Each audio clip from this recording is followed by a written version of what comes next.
We often think that wise people are the ones with all the answers, right? The ones who can speak with the most confidence.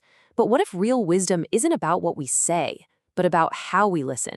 Today, we're going to dive into a single powerful verse that suggests wisdom's true journey starts not with our mouths, but with our ears.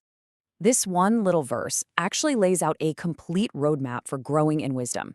We're going to walk through 4 key ideas from it, starting in the heart, moving to our ears, then seeing how they work together in what I call the wisdom loop, and finally, we'll talk about a very modern challenge to this whole idea.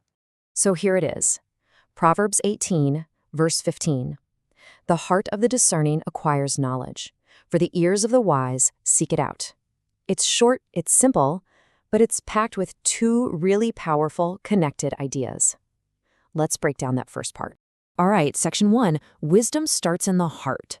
What this verse tells us right off the bat is that the journey to wisdom doesn't begin with what we hear or say. It starts with an internal posture, what the Bible calls the heart. Now, it's really important we get what the Bible means by the heart. It's not just talking about our feelings or emotions. Think of it more like the command center for your entire being. It's where your thoughts, your decisions, and your responses all come from. And this verse says this is the real starting block for wisdom. So what does a discerning heart actually look like? Well, it's a heart that operates from a place of humility. It's the part of you that admits, hey, I don't have all the answers. It's willing to pause instead of just reacting.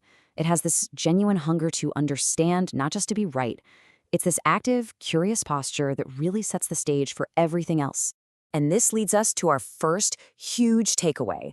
Wisdom begins before you ever open your mouth. And check out that specific word the verse uses, acquires. This isn't a passive thing. Knowledge isn't something that just falls into your lap. A discerning heart intentionally goes out, gathers it, and holds on to it. And that very act just makes it hungrier for more. Okay, section 2, wise ears don't wait. So this internal hunger for wisdom is just the beginning. The second half of the verse shows us how that internal attitude translates into actual external action. And this is where it gets super practical. The verse says, the ears of the wise seek it out. Notice how active that language is. Wise people don't just sit back and wait for knowledge to come to them. They go looking for it. And that means they listen more than they talk. They actually pay attention to correction. They ask thoughtful questions, and this is a big one, they learn from other people's experiences instead of having to make every single mistake themselves. And this creates a really stark contrast, doesn't it? On one side, you've got the fool's approach, just kind of waiting to be taught, assuming they already know it all, and repeating the same old mistakes. But on the other side, you have the wise person who physically and mentally leans in. They're proactive, they're curious, and they're humble enough to learn from anyone in just about any situation. All right, section 3, the wisdom loop. So when you put these 2 halves of the verse together, the discerning heart and the seeking ears, you don't just get 2 separate ideas. You get this powerful self-reinforcing cycle of growth. It's what I like to call the wisdom loop. Let's trace how this thing works. It starts with that discerning heart, that real desire for truth.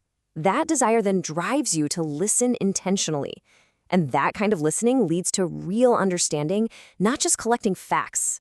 And finally, that deeper understanding feeds right back and makes your heart even more discerning. See, each step just makes the next one stronger. So what could possibly break such a powerful cycle? Well, it's just one thing: pride. The second we think to ourselves, oh, I already know this, the loop just shatters. The fool says, I'm good. The wise person is constantly asking, what can I learn here? It's that humility that keeps the entire engine of wisdom running. Which brings us to our final and maybe our most important section, a modern challenge. Why does this ancient piece of wisdom matter so much right here, right now, in our world today?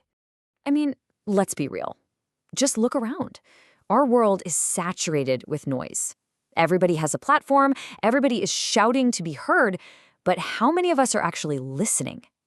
In an environment like this, the quiet, humble act of seeking wisdom becomes incredibly countercultural and honestly more essential than ever before.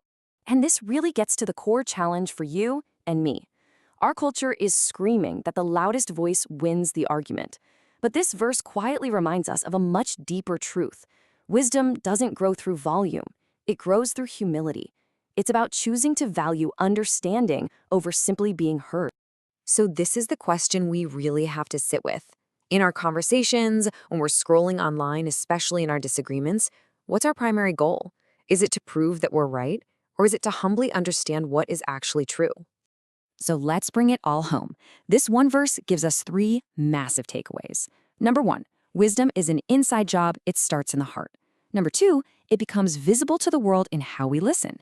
And number three, it grows through a humble, intentional search for truth. So that leaves us with one final, very practical question.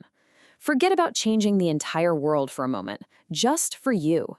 If you want to become a wiser person, where's the very next conversation? At work, at home, with a friend, where you can choose to listen just a little bit more than you speak. Where can you start today?